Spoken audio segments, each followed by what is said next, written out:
Sais-tu ce que ressent une personne, après 70 ans, quand elle réalise qu'on lui a volé quelque chose d'essentiel?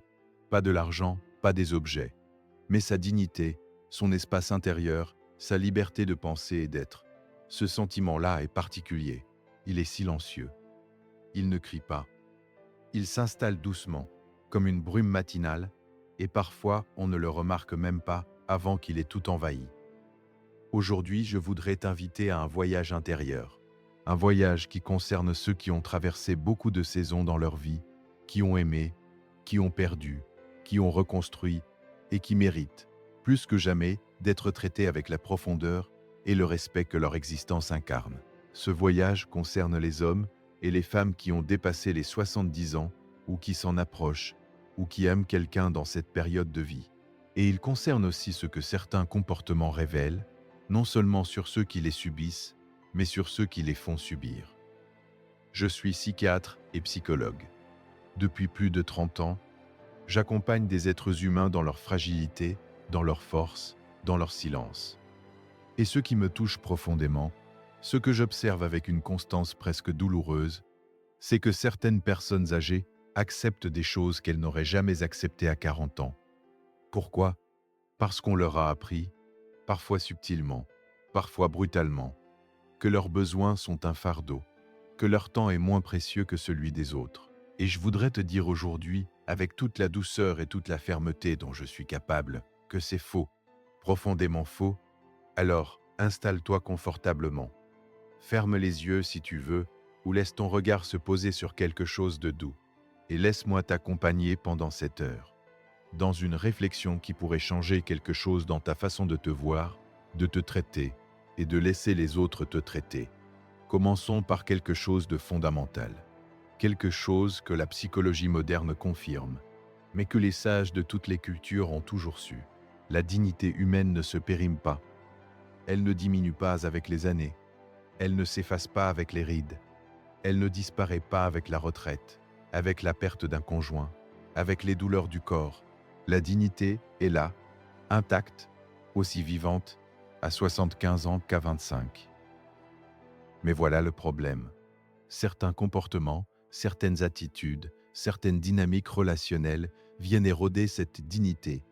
Et souvent, ceux qui les vivent ne les reconnaissent pas immédiatement comme ce qu'ils sont, c'est-à-dire des atteintes à leur intégrité. Ils les normalisent. Ils se disent que c'est comme ça, que c'est l'âge, que c'est la famille, que c'est la vie. Et c'est précisément ce que je veux explorer avec toi aujourd'hui. Pense à une personne que tu connais, ou peut-être à toi-même. Une personne qui a traversé des décennies de vie, qui a élevé des enfants, qui a travaillé, qui a aimé, qui a construit. Et maintenant, cette personne se retrouve dans des situations où on lui coupe la parole, où on prend des décisions à sa place sans lui demander son avis, où on lui dit, avec un sourire parfois bienveillant, de ne pas s'inquiéter qu'on va s'occuper de tout, où on minimise ses douleurs, ses peurs, ses désirs, où on la traite, en somme, comme si elle avait cessé d'être un sujet pour devenir un objet de soin. Ces situations ont un nom en psychologie. On les appelle parfois des micro-agressions liées à l'âge ou de l'agisme relationnel. Mais peu importe le nom technique. Ce qui compte, c'est ce qu'elles font à l'intérieur, ce qu'elles font à l'estime de soi, à la confiance en soi, à la joie de vivre. Laisse-moi te raconter quelque chose. Dans mon cabinet, j'ai rencontré une femme, appelons-la Marguerite, 78 ans, vive, intelligente, curieuse. Elle venait me voir parce qu'elle se sentait déprimée. Elle avait du mal à se lever le matin. Elle avait perdu l'envie de cuisiner, de lire, de voir ses amis. Et quand je lui ai demandé ce qui avait changé dans sa vie, elle a réfléchi longtemps avant de répondre. Puis elle a dit, avec une voix très douce, presque honteuse, mes enfants ont commencé à tout décider à ma place. Ils ont choisi le médecin que je devais voir. Ils ont organisé mes vacances sans me demander où je voulais aller. Ils ont même changé les meubles de mon salon parce qu'ils trouvaient ça plus pratique. Et moi, je les ai laissés faire, parce que je pensais que c'était de l'amour. C'est de l'amour, oui. Souvent, c'est vraiment de l'amour. Mais c'est un amour qui ne voit plus la personne, qui voit un problème à gérer, une fragilité à protéger, un fardeau à alléger. Et quand l'amour cesse de voir la personne, il devient, sans le vouloir, une forme d'effacement. Marguerite n'était pas déprimée parce qu'elle était vieille, elle était déprimée parce qu'elle avait progressivement cessé d'exister comme sujet dans sa propre vie. Et quand nous avons travaillé ensemble, quand elle a commencé à reprendre sa place, à dire non, à exprimer ses préférences, à refuser certaines décisions prises sans elle, quelque chose s'est rallumé en elle. Pas tout de suite, pas facilement, mais ça s'est rallumé. Voilà ce que je veux que tu retiennes de cette première partie. La dépression, l'anxiété, le retrait social chez les personnes âgées ne sont pas toujours des maladies. Parfois, ils sont des réponses intelligentes à des environnements qui ont cessé de les reconnaître. Et la première étape, pour aller mieux, c'est de comprendre ce qui se passe vraiment. Alors, parlons maintenant de ces comportements spécifiques. Ces choses qu'on ne devrait jamais laisser faire après 70 ans. Pas parce qu'on est fragile, mais précisément parce qu'on ne l'est pas autant qu'on le croit et qu'on mérite mieux. Le premier comportement, c'est la prise de décision sans consentement. C'est quand quelqu'un décide à ta place, pour ton bien, sans te demander ce que tu veux. Ce peut être un enfant qui choisit ta maison de retraite sans t'impliquer dans la réflexion. Un médecin qui explique ton état de santé à ta famille avant de te l'expliquer à toi. Un proche qui réorganise ton appartement, gère tes finances, planifie tes journées avec les meilleures intentions du monde, mais sans jamais te demander, toi, ce que tu souhaites. Ce comportement révèle quelque chose d'important sur ceux qui le pratiquent. Il révèle souvent une anxiété profonde face à la vieillesse et à la mort. Quand quelqu'un prend le contrôle de ta vie en pensant t'aider, il gère souvent sa propre peur. Sa peur de te perdre, sa peur de l'impuissance, sa peur de voir en toi le reflet de sa propre mortalité. Ce n'est pas une excuse, mais c'est une explication. Et comprendre cela peut t'aider à répondre avec moins de colère et plus de clarté. Que faire face à cela? D'abord, nommer ce qui se passe. Pas avec agressivité, mais avec précision. Tu peux dire, avec calme, « J'apprécie que tu veuilles m'aider, mais j'ai besoin d'être consulté avant que des décisions soient prises me concernant. » C'est simple, c'est clair, et c'est absolument légitime. Le deuxième comportement, c'est la minimisation de tes émotions et de tes besoins. C'est quand tu exprimes une douleur, une peur, une tristesse, et qu'on te répond avec des phrases comme « à ton âge, c'est normal » ou « ne t'inquiète pas » ou « tu t'en fais trop ». Ces phrases, même dites avec douceur, envoient un message terrible. Elles disent « ce que tu ressens n'est pas important. Ce que tu vis ne mérite pas d'être pris au sérieux. » J'ai un collègue gériatre qui me disait récemment quelque chose qui m'a profondément touché. Il me disait que la plupart des personnes âgées qu'il voit en consultation minimisent elles-mêmes leurs symptômes avant même qu'il ait le temps de les minimiser. Elles s'excusent de prendre du temps. Elles disent « c'est probablement rien » ou « je ne voudrais pas vous déranger pour si peu ». Et il me demandait d'où vient ce réflexe, d'où vient cette tendance à s'effacer, à se faire petite, à s'excuser d'exister. Elle vient de là. Elle vient de toutes ces fois où les émotions et les besoins ont été minimisés. Elle vient de l'intériorisation progressive d'un message qui dit « tu es moins important que les autres ». Et ce que je veux te dire, avec toute la conviction que j'ai, c'est que tes émotions sont valides. Toutes, à tout âge. Ta douleur mérite d'être écoutée. Ta peur mérite d'être accueillie. Ta tristesse mérite d'être reconnue. Et si quelqu'un dans ta vie minimise systématiquement ce que tu ressens, c'est un signal. Un signal qu'il faut prendre au sérieux. Si ce contenu t'aide à mieux te comprendre ou à mieux comprendre quelqu'un que tu aimes, je t'invite à laisser un like et à t'abonner pour continuer à apprendre ensemble. Ta présence ici compte vraiment, pour moi. Continuons. Le troisième comportement, et celui-ci est peut-être le plus insidieux, c'est l'infantilisation. C'est quand on te parle comme à un enfant. Avec un ton exagérément doux, des mots simplifiés, une lenteur condescendante. C'est quand on te demande « As-tu bien mangé aujourd'hui ?» ou « As-tu pris tes médicaments ?» avec ce regard légèrement inquiet qui dit « Je ne suis pas sûr que tu puisses t'en occuper toi-même ». L'infantilisation est une forme de violence symbolique. Elle ne laisse pas de marque visible. Mais elle creuse dans l'estime de soi. Elle creuse dans la confiance en ses propres capacités. Et avec le temps, elle peut amener une personne à douter d'elle-même, à se demander si elle est vraiment capable, si elle est vraiment fiable, si elle est vraiment fiable, si elle mérite vraiment d'être écoutée. En psychologie, on appelle cela l'effet Pygmalion négatif. Quand on traite quelqu'un comme s'il était incapable, cette personne finit souvent par se comporter comme si elle l'était. Pas parce qu'elle l'est vraiment, mais parce que les messages répétés modèlent la façon dont on se perçoit. J'ai rencontré un homme, appelons-le René, 72 ans, ancien ingénieur, passionné de mathématiques et de musique classique. Sa fille, qu'il aimait sincèrement, avait pris l'habitude de lui parler très lentement, de répéter les informations plusieurs fois, de vérifier constamment s'il avait bien compris. René était parfaitement lucide, mais après 2 ans de ce traitement, il avait commencé à douter de lui-même. Il m'a dit un jour, « Peut-être que je suis moins vif qu'avant. Peut-être que j'ai besoin qu'on m'explique les choses 2 fois. » Et quand je lui ai demandé si c'était vraiment le cas, il a réfléchi et il a dit « Non, en fait, je ne crois pas. » Il avait intériorisé le regard de sa fille sur lui. Et ce regard, même chargé d'amour, l'avait diminué. Alors, comment répondre à l'infantilisation? Là encore, avec clarté et sans agressivité. Tu peux dire « Je t'entends et je t'apprécie, mais je préfère qu'on me parle normalement.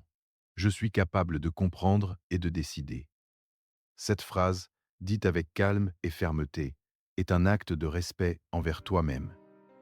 Le 4e comportement, c'est l'isolement progressif. C'est quand, peu à peu, les sorties se réduisent, les contacts sociaux s'amenuisent, les décisions de ne pas te déranger, de ne pas te fatiguer, de simplifier ta vie, t'éloignent du monde. Et souvent, cet isolement n'est pas voulu. Il est le résultat de 1000 petites décisions prises avec bienveillance, mais sans consulter la personne concernée. L'isolement social est l'un des facteurs de risque les plus sérieux pour la santé mentale et physique des personnes âgées. Les études sont unanimes là-dessus.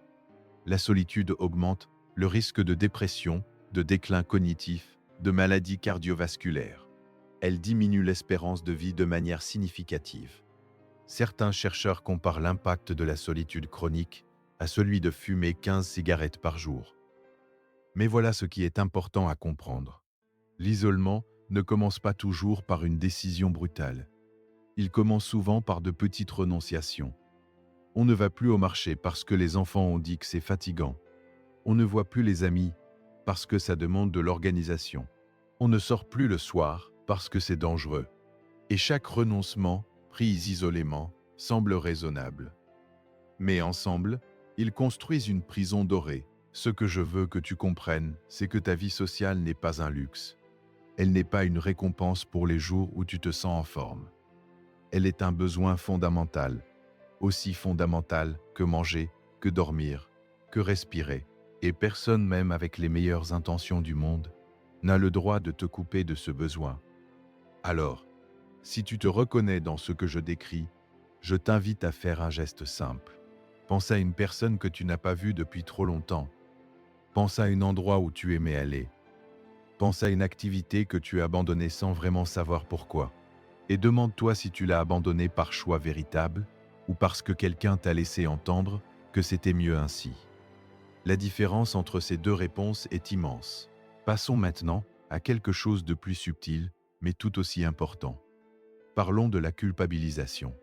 C'est un mécanisme que j'observe très souvent dans les familles où il y a des personnes âgées. Et il prend des formes très variées. Parfois, c'est direct. On te dit « Tu ne te rends pas compte de tout ce qu'on fait pour toi » ou « Si tu savais les sacrifices qu'on fait ».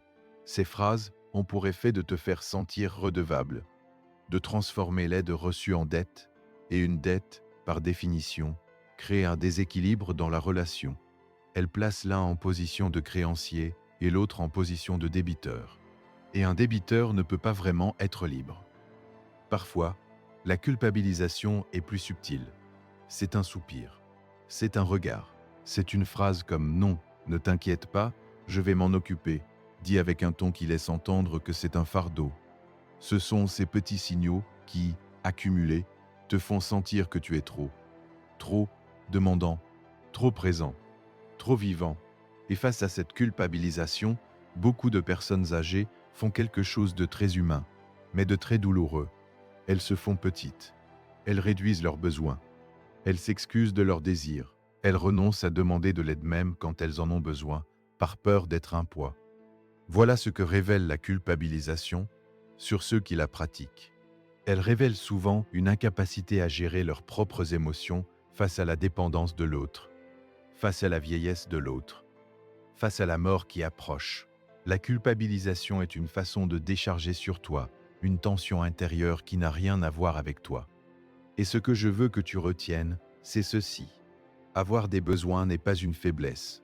Demander de l'aide n'est pas un fardeau. Exister avec ses désirs, ses limites, ses émotions, n'est pas quelque chose dont il faut s'excuser. Jamais.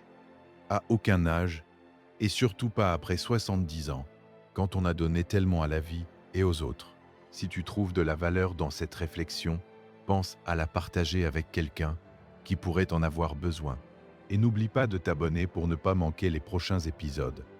Ensemble, on continue à grandir. Maintenant, je voudrais aborder quelque chose qui me tient particulièrement à cœur. C'est la question de l'identité après 70 ans. Parce que beaucoup des comportements dont nous venons de parler ont un point commun. Ils attaquent l'identité. Ils disent « qui tu étais n'est plus vraiment pertinent ». Ce que tu penses, ce que tu ressens, ce que tu veux, c'est secondaire.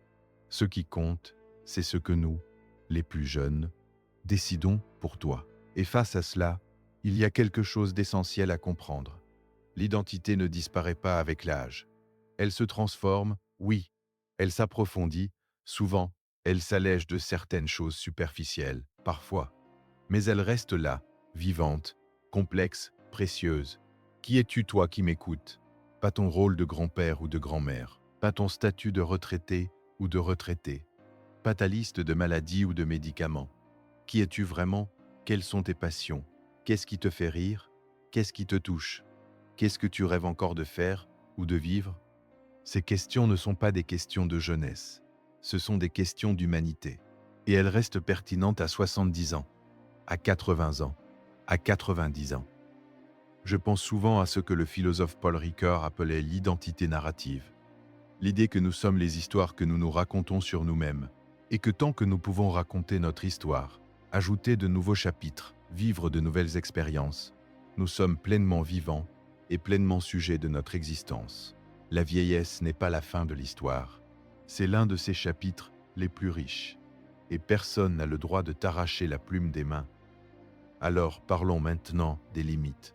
Parce que tout ce dont nous avons parlé jusqu'ici, la prise de décision sans consentement, la minimisation, l'infantilisation, l'isolement, la culpabilisation, tout cela peut être adressé, en partie par la capacité à poser des limites claires. Mais poser des limites est difficile.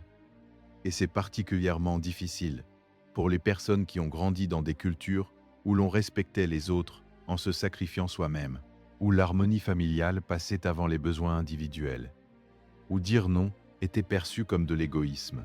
Je veux déconstruire cela avec toi aujourd'hui. Poser une limite n'est pas de l'égoïsme, c'est de l'honnêteté. C'est une façon de dire « voilà ce dont j'ai besoin pour être bien, voilà ce que je peux accepter et ce que je ne peux pas ». Et cette honnêteté, loin d'abîmer les relations, les renforce. Parce qu'une relation dans laquelle une personne se sacrifie constamment n'est pas une relation saine. C'est une relation déséquilibrée qui finit par générer du ressentiment, de la fatigue, de l'amertume. Comment poser une limite de façon efficace et respectueuse? Il y a une formule simple que j'aime partager avec mes patients. Elle a 3 parties. D'abord, tu décris ce que tu observes, sans accusation. Ensuite, tu exprimes ce que tu ressens. Enfin, tu dis ce dont tu as besoin.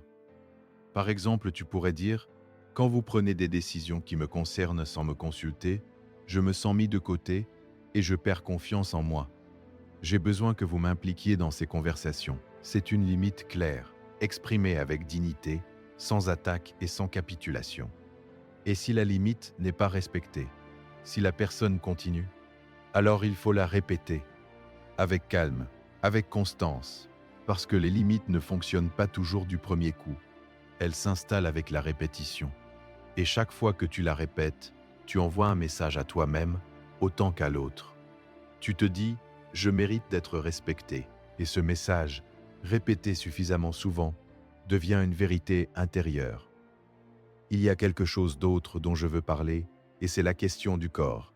Parce que beaucoup des comportements dont nous avons parlé s'expriment aussi à travers le corps, à travers la façon dont on touche une personne âgée sans lui demander la permission, à travers la façon dont on l'aide à marcher en la saisissant brusquement par le bras, à travers la façon dont on entre dans son espace personnel, dans sa chambre, dans ses affaires, sans frapper, sans demander. Le corps est le premier territoire de notre dignité, et il reste sacré à tout âge. Personne n'a le droit de toucher ton corps sans ta permission. Personne n'a le droit d'entrer dans ton espace sans frapper. Personne n'a le droit de décider de tes soins corporels à ta place. Ces affirmations peuvent sembler évidentes, mais dans la pratique, elles sont souvent violées, sans malveillance, par habitude, par précipitation, par manque de réflexion. Et chaque violation, même petite, envoie un message. Elle dit « Ton corps n'est plus vraiment à toi ». Je me souviens d'une patiente, appelons-la Simone, 81 ans, qui m'a dit un jour, avec une simplicité qui m'a touché profondément. Ce qui me manque le plus, c'est qu'on me demande comment je vais avant de commencer à s'occuper de moi. Pas qu'on me demande si j'ai mal. Pas qu'on vérifie mes médicaments. Qu'on me demande comment je vais. Comme on le ferait avec n'importe qui. Cette demande simple, « Comment vas-tu ?», est un acte de reconnaissance. Elle dit, « Tu es une personne, pas un corps à soigner ». Et cette reconnaissance est un besoin humain fondamental qui ne disparaît jamais. Si ce contenu résonne en toi, je t'invite à laisser un commentaire pour me dire ce qui t'a touché. Ta voix compte et elle m'aide à continuer à créer des contenus qui font vraiment la différence. Pense aussi à t'abonner si ce n'est pas encore fait. Parlons maintenant de quelque chose qui est peut-être le plus profond de tout ce que nous allons aborder aujourd'hui. C'est la question du sens. Parce que derrière tous ces comportements, derrière toutes ces atteintes à la dignité, il y a souvent une question fondamentale qui se pose à la personne âgée. La question du sens. Est-ce que ma vie a encore un sens? Est-ce que je suis encore utile? Est-ce que je compte encore pour quelqu'un? Et cette question, elle est aggravée par tous les comportements dont nous avons parlé. Quand on prend tes décisions à ta place, tu te demandes si tu es encore capable. Quand on minimise tes émotions, tu te demandes si tu es encore important. Quand on t'isole, tu te demandes si tu es encore aimé. Et peu à peu, si ces questions restent sans réponse, le sens se vide. Et sans sens, la vie devient difficile à porter. Viktor Frankl, le psychiatre autrichien qui a survécu au camp de concentration et qui a fondé la logothérapie, disait que l'être humain peut endurer presque n'importe quoi s'il comprend pourquoi. Le sens est la force la plus puissante qui soit. Plus puissante que la santé, plus puissante que le confort, plus puissante que la sécurité. Et le sens, à 70 ans et au-delà, ne disparaît pas. Il prend d'autres formes. Il s'exprime différemment, mais il est là, aussi vivant qu'à n'importe quel autre moment de la vie. Quel est ton sens à toi? Peut-être que c'est dans la transmission, dans ce que tu peux apporter à tes petits-enfants, à ta communauté, à ceux qui t'entourent. Peut-être que c'est dans la création, dans ce que tu fais de tes mains, de ta voix, de ton esprit. Peut-être que c'est dans la contemplation, dans ta capacité à être présent, à apprécier, à témoigner de la beauté du monde. Peut-être que c'est dans l'amour, dans les relations que tu nourris, dans les présences que tu offres, dans les mots que tu dis. Le sens n'a pas besoin d'être grand, il n'a pas besoin d'être visible, il n'a pas besoin d'être productif au sens économique du terme. Il doit juste être réel pour toi. Et je veux te dire quelque chose d'important. Ton sens ne dépend pas de l'approbation des autres. Il ne dépend pas de ce que ta famille pense de toi. Il ne dépend pas de ce que la société dit de la vieillesse.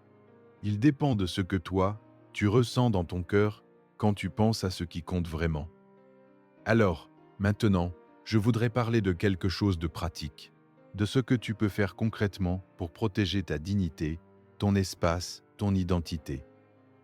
Parce que la psychologie, pour moi, n'est utile que si elle se traduit en actions réelles dans la vie quotidienne. La première chose, c'est de nommer. Nommer ce qui se passe. Quand tu te sens diminué, quand tu te sens ignoré, quand tu te sens ignoré, quand tu te sens ignoré, quand tu te sens ignoré. De te dire, ce qui vient de se passer n'était pas respectueux. Ce n'est pas normal. Je mérite mieux. Ce nommage intérieur est crucial. Parce qu'on ne peut pas changer ce qu'on ne reconnaît pas. Et beaucoup de personnes âgées ont tellement intériorisé l'idée qu'elles doivent accepter les choses telles qu'elles sont qu'elles ne reconnaissent plus les atteintes à leur dignité comme telles. La deuxième chose, c'est de parler. Pas forcément pour se plaindre, mais pour exprimer. Pour dire à la personne concernée ce que tu as ressenti, ce dont tu as besoin, ce que tu attends. Avec calme, avec clarté, avec la conviction que tu as le droit d'être entendu. La troisième chose, c'est de chercher des alliés, des personnes dans ta vie qui te voient vraiment, qui te parlent comme à un adulte, qui te demandent ton avis, qui célèbrent ta présence plutôt que de la gérer. Ces personnes existent. Parfois il faut les chercher, parfois il faut les laisser entrer. La quatrième chose, c'est de prendre soin de ta vie intérieure, de continuer à apprendre, à te questionner, à te surprendre, de lire, d'écouter, de créer, de rêver. Parce que ta vie intérieure est un espace que personne ne peut enlever, à moins que tu ne le laisses se vider. Et tant qu'elle est riche, tant qu'elle est vivante, tu es libre. La cinquième chose, et c'est peut-être la plus difficile, c'est de faire confiance à ton propre jugement. Après 70 ans, tu as accumulé une sagesse que personne ne peut te prendre. Tu as vu des choses, tu as traversé des épreuves, tu as appris à distinguer ce qui est essentiel de ce qui est superficiel. Cette sagesse est une ressource immense. Fais-lui confiance. Je voudrais maintenant parler d'un aspect que nous n'avons pas encore abordé et qui est pourtant fondamental. C'est la question de la réciprocité dans les relations. Parce que parfois, les personnes âgées vivent des situations difficiles, non pas avec leurs enfants ou leurs soignants, mais avec leurs pères, avec leurs amis, avec leurs conjoints ou conjointes. Elles peuvent aussi être extraordinairement douloureuses, parce que les blessures anciennes remontent, parce que les habitudes relationnelles de toute une vie sont là, bien ancrées, parce que la maladie, la perte, la fatigue changent les dynamiques. Et dans ces relations, il est tout aussi important de ne pas accepter ce qui n'est pas acceptable. Un ami qui te juge constamment, un conjoint qui te contrôle, une relation qui te vide plutôt que de te nourrir. Ces situations méritent d'être regardées en face, avec courage et avec bienveillance. Je ne dis pas qu'il faut rompre toutes les relations difficiles. Les relations longues ont une profondeur et une valeur qui méritent d'être respectées. Mais je dis qu'il est possible, à tout âge, de renégocier la façon dont on se traite. De dire « voilà ce que j'accepte et voilà ce que je n'accepte plus ». Et cette renégociation peut transformer une relation épuisante en quelque chose de plus équilibré, de plus nourrissant, de plus vrai.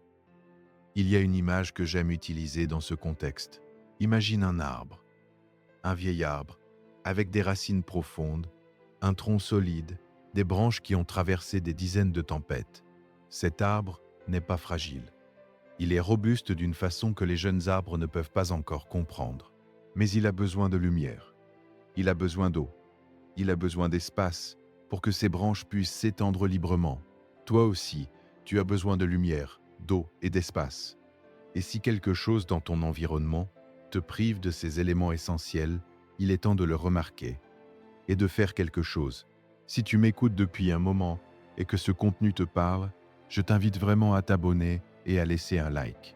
Cela m'aide à continuer à créer des contenus comme celui-ci et ça me touche de savoir que ces réflexions trouvent leur chemin jusqu'à vous. Maintenant, je voudrais parler d'une chose que j'observe souvent et qui est source de beaucoup de souffrance. C'est la confusion entre l'aide et le contrôle. Parce que ces deux choses peuvent ressembler de l'extérieur, mais elles sont profondément différentes. L'aide respecte l'autonomie de la personne aidée. Elle dit « Je suis là si tu as besoin de moi, mais c'est toi qui décides ».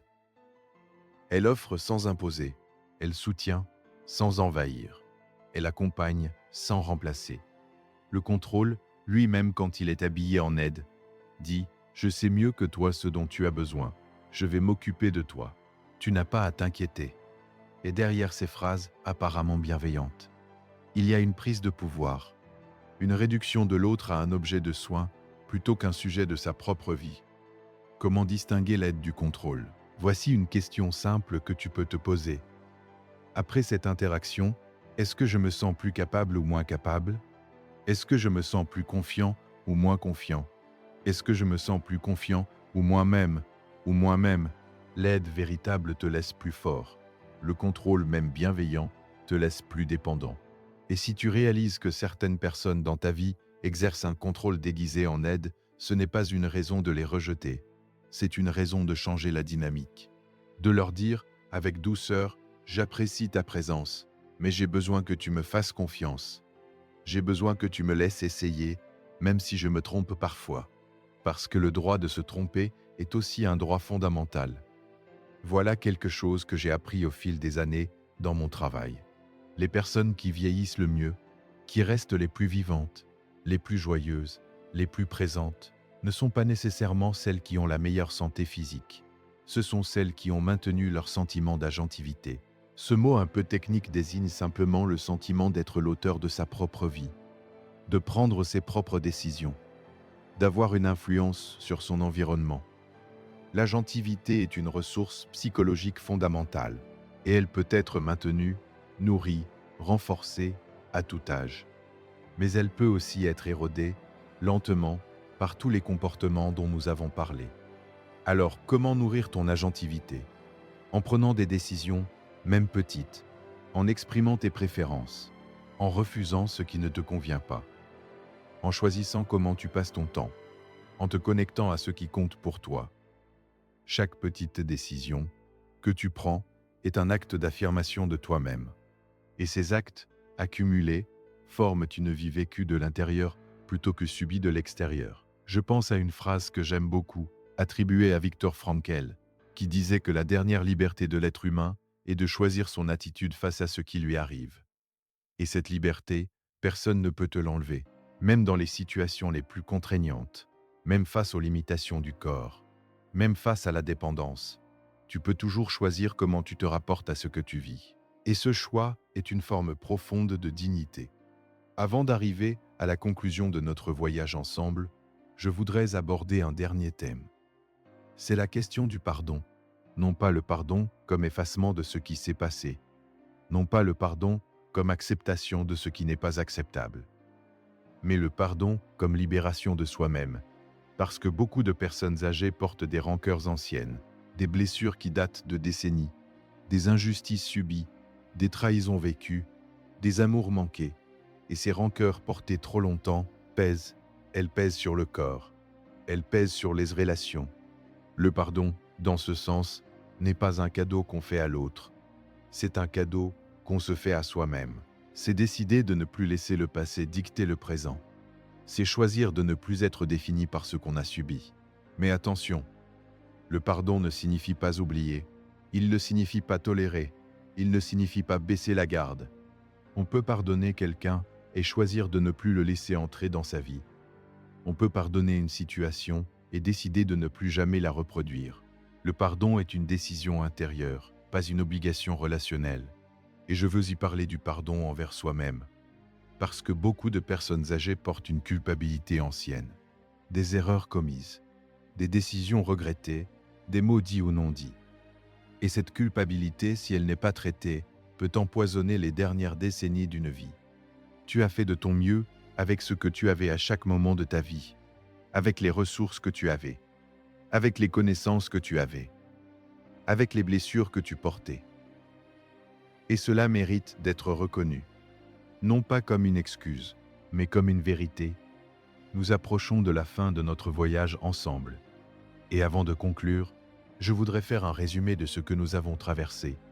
Pour que ces idées puissent continuer à résonner en toi, nous avons parlé de la dignité qui ne se périme pas avec l'âge et qui mérite d'être défendue à chaque étape de la vie. Nous avons parlé des comportements qui l'érodent, la prise de décision sans consentement, la minimisation des émotions, l'infantilisation, l'isolement progressif, la culpabilisation. Nous avons vu que ces comportements révèlent souvent les peurs et les difficultés de ceux qui les pratiquent, et non une vérité sur toi. Nous avons parlé de l'identité, qui reste vivante et précieuse à tout âge. Nous avons exploré la façon de poser des limites avec clarté et avec respect. Nous avons réfléchi au sens, à l'agentivité, à la liberté intérieure. Et nous avons touché la question du pardon comme acte de libération. Tout cela, c'est un chemin, pas une destination. Un chemin qui se marche, un pas à la fois, avec patience et avec compassion envers soi-même. Et maintenant, je voudrais te laisser avec quelque chose, une image. Imagine que tu te trouves au bord d'une mer calme, au coucher du soleil. L'eau est dorée, l'air est doux, et tu regardes l'horizon, non pas avec la mélancolie de ce qui est derrière, mais avec la curiosité tranquille de ce qui est encore devant. Parce qu'il y a encore quelque chose devant toi. Toujours, tant que tu respires, tant que tu penses, tant que tu ressens, il y a encore quelque chose devant toi.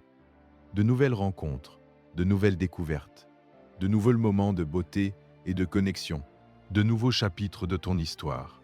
Et tu mérites de les vivre pleinement, avec ta dignité intacte, avec ta voix qui compte, avec ton espace respecté, avec ton cœur ouvert. Ne permets jamais que quelqu'un te fasse croire que tu es moins important, moins capable, moins digne d'être entendu et aimé. Et si quelqu'un essaye de te le faire croire, c'est son problème à lui, pas le tien. Tu es une vie entière.